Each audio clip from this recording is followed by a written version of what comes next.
बळीराजा प्रकल्पग्रस्त संघर्ष समितीच्या द्वारे इथे मोर्चा काढला आहे। मात्र आपण माझ्या मागे पाहू शकता मोठ्या संख्येने शेतकरी इथे उपस्थित आहे। मात्र शेतकऱ्यांच्या चेहऱ्यावर तुम्ही निराशा पाहू शकता। शेतकरी मात्र जगाचा पोशिंदा म्हणून असं म्हटलं जाते।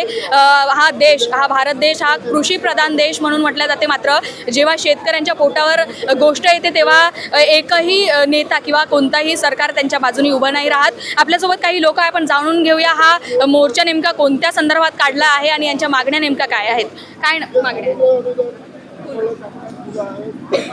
आमचं एकच म्हणणं आहे, महाराष्ट्र सुजलाम सुफलाम करण्यासाठी आमच्या सर्व महाराष्ट्रातल्या प्रकल्पग्रस्तांनी शेतकऱ्यांनी जमिनी दिल्या, घरं दिले। असं असताना त्यांच्यासाठी कायद्यात अतिशय चांगल्या सुविधा असताना, तरतूद असताना आजपर्यंतच्या कोणत्याही सरकारनं त्याची अंमलबजावणी केली नाही। आज आम्ही शेत्या दिल्या नसत्या, या महाराष्ट्रामध्ये हजारो धरणं उभी झाली नसती, लाखो एकर शेती जमिनी सिंचनाखाली आली नसती, हजारो गावं टँकरमुक्त झाले नसते आणि कोणत्याही प्रकारचा सरकारला जो काही बेनिफिट झालं। आज सरकार जीवनधारासारख्या रोजगार हमी योजनेच्या माध्यमातून विहिरी देते, आज त्या विहिरी देणं बंद झाल्या, कमी झाल्या। म्हणजे एकंदरीत सरकारला आम्ही मोठ्या प्रमाणात फायदा करून दिला। मात्र कायद्यात आमच्यासाठी सगळ्या तरतुदी असताना त्या कायद्याची अंमलबजावणी सरकारनं आजपर्यंत केली नाही। आमचं काय म्हणणं आहे, हो आम्ही काय चूक केली?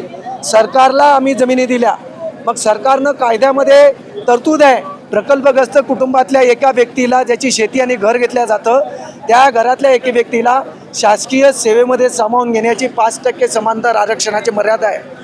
आजपर्यंत त्याची अंमलबजावणी झाली नाही आणि म्हणून तो आकडा लाखोंच्या घरात पोहोचला आहे। मग आमची मागणी काय आहे?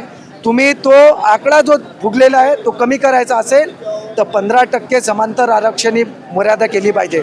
5%वरून ती 15% केली पाहिजे। कृषी विद्यापीठांप्रमाणे कृषी विद्यापीठांमध्ये ज्या शेतकऱ्यांनी जमिनी दिल्या त्या शेतकऱ्यांसाठी 50% जागा कृषी विद्यापीठानं राखीव केल्या आणि नंतर बाकीच्या ते भरतात। आम्ही शेती कुणाला दिली? जलसंपदाला दिली, मृद जलसंधारणाला दिली, औद्योगिक वसाहतीला दिली, औष्णिक वीज प्रकल्पांना दिली। या सगळ्या ठिकाणी आमच्या प्रकल्पग्रस्तांना 50% जागा राखीव केल्या पाहिजे आणि त्या ठिकाणी प्रकल्पग्रस्तांनाच नोकरीवर दिलं पाहिजे। हे रास्त आमच्या मागण्या आहेत। त्या ठिकाणी आमच्या प्रकल्पग्रस्तांना साधं कंत्राटी पद्धतीनं सुद्धा शासन घेत नाही। कंत्राटी पद्धतीनं जरी घेतलं तरी सुद्धा 2 वर्षामध्ये सरकारनं त्या ठिकाणी समान काम समान वेतन या सरकारच्या धोरणानुसार कायम करण्याची सुद्धा तरतूद आहे, परंतु हे सुद्धा सरकार करत नाही। सरळ खरेदी करून घेतली, न्यायालयात जाता आलं नाही आणि म्हणून सरकारनं आमची लूट केली। तेव्हा विदर्भातल्या शेतकऱ्यांना आम्हाला सरकारला आम्ही 10 वर्षापासून संघर्ष करतोय, न्यायालयाचा रस्ता नाही, काहीच नाही। आम्ही 10 वर्षापासून प्रचंड तीव्र आंदोलनं करतोय आणि म्हणून या सरकारनं 2024मध्ये 832 कोटी आमच्या प्रकल्पग्रस्तांना दिले आहेत। मात्र त्याची काटेकोर अंमलबजावणी होत नाही आहे। 832 कोटी निधी अजून शेतकऱ्याच्या खात्यात आला नाही, 1 वर्ष झाला आहे। मात्र शासनानं म्हटलं की कर्जमाफी होणार आणि बरोबरच आता 2026मध्ये सुद्धा त्यांनी हा करार दिला आहे। मात्र हे होईल नाही होईल तुम्हाला काय वाटते? आणि बरोबरच शासन म्हणतं की शेतकऱ्यांच्याकडे लक्ष आहे, शेतकऱ्यांच्या पिकाला भाव देऊ, पण आतापर्यंत काही भाव भेटला नाही आहे आणि शेतकरी मात्र दिवसेंदिवस प्रत्येक दिवस सोडला की एका दिवसातून 2 दिवसातून आत्महत्या मात्र निश्चित आहे। याच्याबद्दल काय सांगा? मला सांगा,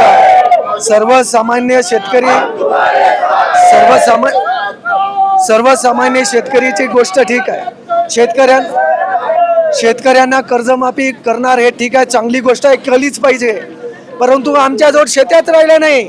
आम्ही शेतकरी होतो, आमच्या जवळच्या शेत्या सरकारनं घेतल्या, आज शेतकरी आमच्याकडे काहीच राहिलं नाही। मग आमच्यासाठी नोकरी, आमचं उदरनिर्वाहाचं साधन काय आहे ते तुम्ही हिरावून घेतलं ना। मग आता त्याच्यासाठी जर तरतूद कायद्यामध्ये आहे, शेतकरी आमच्या प्रकल्प कुटुंबातल्या एका व्यक्तीला जर नोकरी देण्याचं प्रावधान जर आहे तर ते मी का देत नाही आहे? सर्वसामान्य शेतकऱ्यांचा प्रश्न ठीक आहे, आम्ही सर्वसामान्य शेतकऱ्यांच्यासाठी सुद्धा मागणी केलेली आहे। 58 वर्षावरील शेतकऱ्यांसाठी मिनिमम पेन्शन योजना लागू केली पाहिजे। आज म्हातारा जर शेतकरी झाला त्याच्याकडून उदरनिर्वाह साधन त्याचं निर्माण करता येत नाही, त्याची जबाबदारी कोणाची आहे? सरकारची आहे। सरकारनं मिनिमम पेन्शन योजना लागू का करू नये शेतकऱ्यांसाठी? हे सुद्धा मागणी आहे। सरकारनं शेतकऱ्यांची कर्जमाफी केलीच पाहिजे, हेही तेवढं महत्त्वाचं आहे। पण प्रकल्पग्रस्त शेतकऱ्यांना तुम्ही काय देताय? मात्र त्यांच्यासाठी प्रकल्पग्रस्त शेतकरी जेव्हा आंदोलन करतात तेव्हा आश्वासनं देतात, मंत्री येऊन जातात, आमदार येऊन जातात की तुमच्या मागण्या पूर्ण होतील. हिवाळी अधिवेशनात देखील तुम्ही आपले निवेदन द्यायला जातात, पण मात्र त्यावेळेवर मंत्री उपस्थित नाही राहत आणि नेमकं तुम्हाला आवेदन देऊन सोडलं जातं. आज मात्र तसं होणार नाही. आज आमचं शिष्टमंडळ जेव्हा मंत्रालयात जाईल तेव्हा देवेंद्र फडणवीस साहेबांच्या नावानं आमचं निवेदन लिहिलेलं आहे. देवेंद्र फडणवीस साहेब आल्याशिवाय निवेदन स्वीकारलं जाणार नाही. आणि देवेंद्र फडणवीस साहेबांनी जोपर्यंत आम्हाला बैठकीची तारीख निश्चित करून आमच्याची चर्चा हितगुज करणार नाही, आमच्या संदर्भात शासन निर्णय घेण्याचं आश्वासन देणार नाही, तोपर्यंत आम्ही तिथून परत येणार नाही. आमचे प्रकल्प सुद्धा इथून हटणार नाही.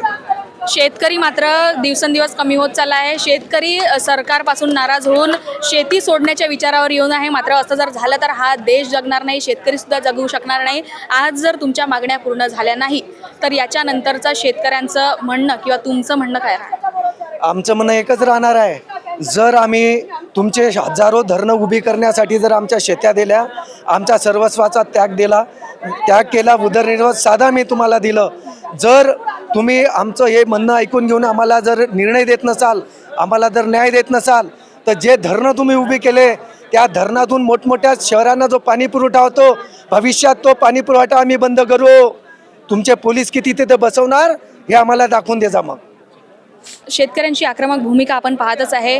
बरोबरच शासनाने यांच्याकडे लक्ष देणं मात्र महत्त्वाचंच राहणार आहे, कारण शेतकरी हा जगाचा पोशिंदा आहे. जर शेतकरी आज चुपचाप बसला किंवा शेतकऱ्यांनी शेती पिकवणं सोडलं तर आज जे आमदार, खासदार, मंत्री कोणीही असो, सामान्य नागरिकसुद्धा असो, तो पोटभर जेवण जगू शकणार नाही. मात्र ज्या भाकरीसाठी हा शेतकरी लढतो आहे तो मुद्दा खरंच विचार करण्यासारखा आहे. आणि आता यांनी मात्र थेट इशारा दिला आहे, जर शासनाने यांच्याकडे लक्ष नाही दिलं तर थेट जे धरणग्रस्त शेतकरी आहे त्यांनी त्या धरणावर जाऊन मात्र जे पाण्याचा सप्लाय होतो ते फोडण्याचा इशारा या लोकांनी आता सध्या दिला आहे, या धरणग्रस्त शेतकऱ्यांनी दिला आहे.